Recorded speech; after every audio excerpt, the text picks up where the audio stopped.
सबसे पहले तो आपका जो मीडिया है, आपका जो चैनल है, उसके लिए मंगल कामना करता हूँ कि आपका चैनल दिन दूनी रात चौगुनी प्रगति की ओर अग्रसर हो।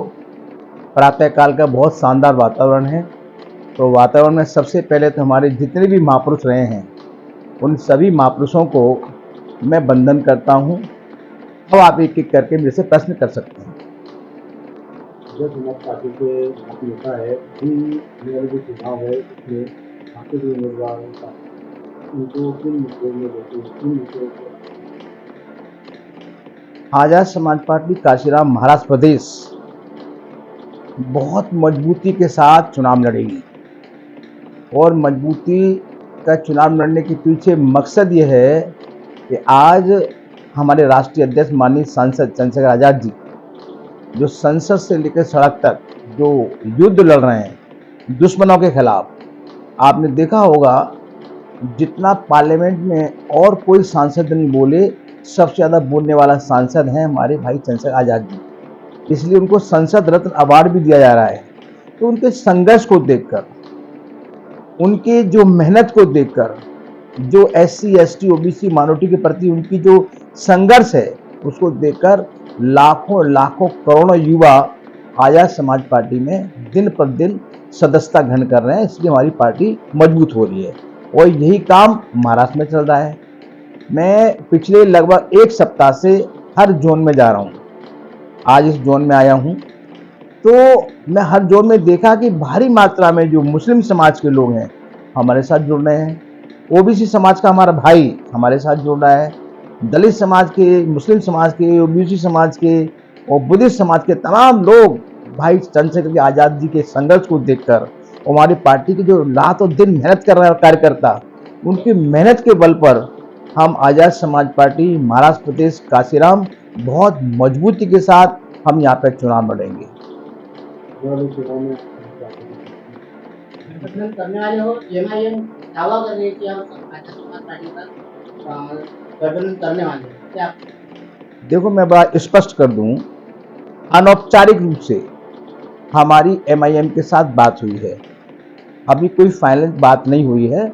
जब फाइनल बात होगी तो हम आपको बता पाएंगे कि वो कितने सीटों पर लड़ेंगे, हम कितने सीट बढ़ेंगे। और ये सीटों का जो फैसला होगा या फाइनल जो स्टेप लगेगी, वो हमारे राष्ट्रीय अध्यक्ष जी की होगी। राष्ट्रीय अध्यक्ष जी जैसे निर्णय लेंगे उसका पालन करेंगे, हम कार्यकर्ता हैं। लोगों को कौन से मुद्दे लेके आपके उम्मीदवार उतारे लोगों के मुद्दे हमारे जो मुद्दे होंगे, सबसे पहले हमारा मुद्दा होगा शिक्षा का, एजुकेशन का।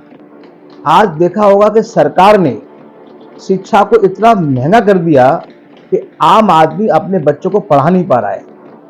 ना डॉक्टर बना सकता, ना इंजीनियर, ना प्रोफेसर, आईएएस आईपीएस की तो बहुत बड़ी बात हो गई।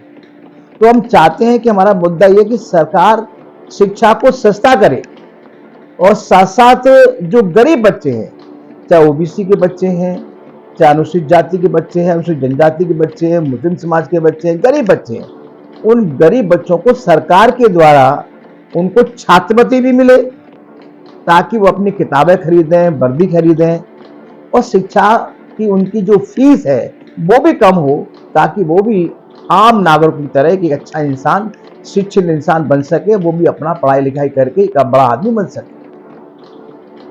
एक तो हमारा मुद्दा ये है। दूसरा मुद्दा हमारा हेल्थ का है। स्वास्थ्य का मुद्दा बहुत इंपॉर्टेंट है। अगर आपने सुना हो, राष्ट्रीय अध्यक्ष जी हमारे माननीय सांसद जी ने संसद में बोला, उन्होंने कहा कि देश में एकता तब मानी जाएगी जब किसी हॉस्पिटल में दो पलंग पड़े हैं। एक पलंग पर एक गरीब का व्यक्ति लेटा होगा और एक पलंग पर किसी मंत्री का लेटा है, मंत्री खुद लेटा होगा, तब लगेगा कि यहाँ पर सबको समान रूप से यहाँ पर मेडिकल सुविधाएं मिल रही हैं। और आज वर्तमान में हालात बहुत खराब है। अगर किसी हॉस्पिटल में कोई गरीब व्यक्ति जाता है तो सबसे पहले तो उसके पास वहां पर मेडिसिन ही नहीं है, टेस्टिंग की सुविधा ही नहीं है, पलंग ही नहीं मिल रहा है। मैंने तो खुद अपनी आंखों से देखा कि एक ही पलंग पर दो दो मरीज लेटे हुए हैं। तो क्या सुविधा है ये? इसलिए हम चाहते हैं कि हेल्थ तो कम से कम सबको मिलनी चाहिए। तीसरा हमारा जो मुद्दा है कि महाराष्ट्र की सरकार जो विद्युत है, बिजली है, बिजली बोर्ड है, उसका प्राइवेटेशन कर रही है। जब बिजली प्राइवेटेशन हो जाएगी, पूंजीपतियों के हाथ में चली जाएगी, तो एक तो बिजली का जो दाम है वो दाम बढ़ जाएगा, और जो कर्मचारी है उसकी छटनी हो जाएगी, वो बेरोजगार हो जाएंगे। ये भी हमारा मुद्दा है। तमाम इसके साथ साथ और सारे मुद्दे हैं। जब आप किसी की झुग्गी को तोड़ रहे हैं, किसी के मकान को तोड़ रहे हैं, देखा तो बुलडोजर चला रहे हैं, फिर झुग्गी झोपड़ी को तोड़ रहे हैं। अरे तोड़ने से पहले उसको बसाओ, उसे बताओ कि भाई रहना कहाँ है। ये हमारा मुद्दा है। ये तमाम मुद्दों को लेकर, स्थानीय मुद्दों को लेकर आजाद समाज पार्टी महाराष्ट्र प्रदेश में बहुत ताकत के साथ चुनाव लड़ेगी। ये हमारे मुद्दे हैं। तो पूरे देश के अंदर में महाबोधि महावीरा का मुद्दा करना है आजाद समाज पार्टी की तरफ से कोई लड़ाई नहीं मदद नहीं। मैं आपको स्पष्ट कर दूं, सबसे पहले इस मुद्दे पर हमने लड़ाई प्रारंभ की है। हम गया में खुद गए और हमने इस आंदोलन को सबसे पहले आहुति दी। हम इसमें आगे आए। भाई वो हमारा धार्मिक स्थल है, ऐतिहासिक स्थल है, वो हमारा नहीं होता किसका होगा? इसकी लड़ाई में हम शामिल हैं। हाँ बिल्कुल, माननीय सांसद जी ने वो प्रश्न उठाया। अगर आपने सुना हो कि दादर रेलवे स्टेशन है, उसके लिए माननीय सांसद ने कहा इसका नाम डॉक्टर अम्बेडकर स्टेशन होना चाहिए। आपकी दीक्षा मुहिम के लिए बात की, जब उसको प्राइवेटाइजेशन कर रहे थे, नबी ऐसे कैसे करेंगे, यहाँ पार्किंग बना रहे थे, ऐसा नहीं होने देंगे। तो एक एक मुद्दे पर जो ज्वलंत मुद्दे हमारे हैं, भाई चंद्रशेखर आजाद बड़ी ताकत के साथ पार्लियामेंट बुलाते हैं, पार्लियामेंट से बाहर भी उठाते हैं। ये आने वाला भी 14 अक्टूबर का कार्यक्रम यहाँ पे नागपुर में दीक्षा मुहिम होता है।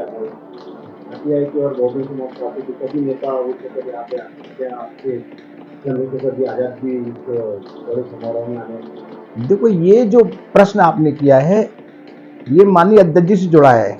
अब माननीय अध्यक्ष जी को उसमें कहाँ पर उनका दौरा होगा, कहाँ पर उनका कार्यक्रम है, उसके बारे में मैं कैसे बता सकता हूँ? ठीक है ना, तो मैं इसके बारे में नहीं बता सकता। आप उत्तर प्रदेश से आते हैं सर। बीएसपी में भी वीर सिंह जी उत्तर प्रदेश से थे। उन्होंने बीएसपी को यहाँ पे बढ़ाने के लिए बहुत अच्छा कार्य किया था। उसी तर्ज पे आजाद समाज पार्टी को बढ़ाने के लिए आप क्या करने वाले, क्या ठोस कदम उठाने वाले?